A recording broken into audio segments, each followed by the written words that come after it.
पुण्यात सुद्धा विसर्जन मिरवणूक सुरूच आहे। भाऊरंगारी गणपतीची विसर्जन मिरवणूक अद्यापही त्या ठिकाणी सुरूच आहे। विसर्जन मिरवणूक ही अलका चौकात आलेली आहे। मानाच्या 5ही गणपतींसह दगडूशेठ हलवाई गणपतीचं विसर्जन झालेलं आहे। पुण्यातल्या विसर्जन मिरवणुका यावर्षी तरी त्याच दिवशी म्हणजे अनंत चतुर्दशीच्याच दिवशी संपतील असं वाटलं होतं, मात्र तसं झालेलं नाहीये। दुसऱ्या दिवशी सुद्धा विसर्जन मिरवणुका पुण्यात सुरू असल्याचं दिसतंय।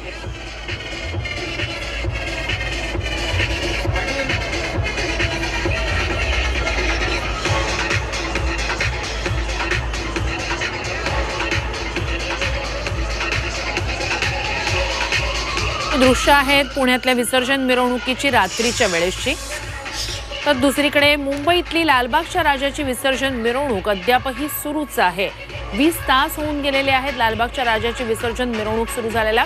खरं तर ज्यांना मंडपात जाणं शक्य होत नाही किंवा वाटेत सुद्धा या विसर्जन मिरवणुकीत सहभागी होणं शक्य होत नाही, असे लालबाग राजाचे भक्त जे असतात ते गिरगाव चौपाटीवर लालबागच्या राजाच्या विसर्जनावेळी त्याचं दर्शन घेत असतात।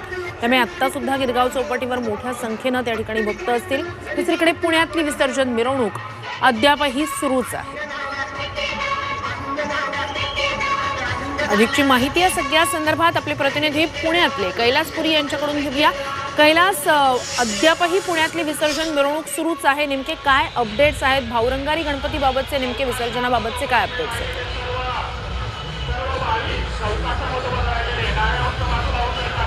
काल 10:30 वाजता पुण्यातल्या मानाच्या कसबा गणपतीच्या विसर्जन मिरवणुकीपासून ही मिरवणूक जी आहे ती सुरू झालेली आहे।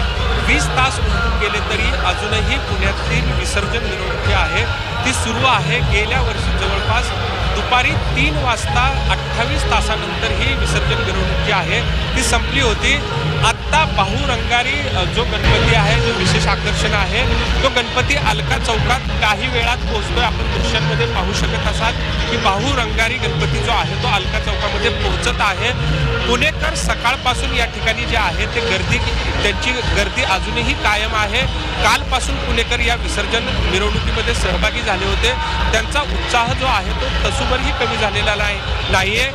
दगडूशेठ हलवाई गणपतीचं काल रात्री 8:57 विसर्जन झालं। त्यानंतर रात्री उशिरा भाऊरंगारी आणि इतर जे गणपती आहेत त्यांची मिरवणूक जी आहे ती विसर्जन मिरवणूक सुरू झालेली आहे। आत्ता भाऊरंगारी गणपती जो आहे तो अलका चौकामध्ये पोहोचत आहे आणि पुणेकरांचा मोठा उत्साह पाहायला मिळत आहे।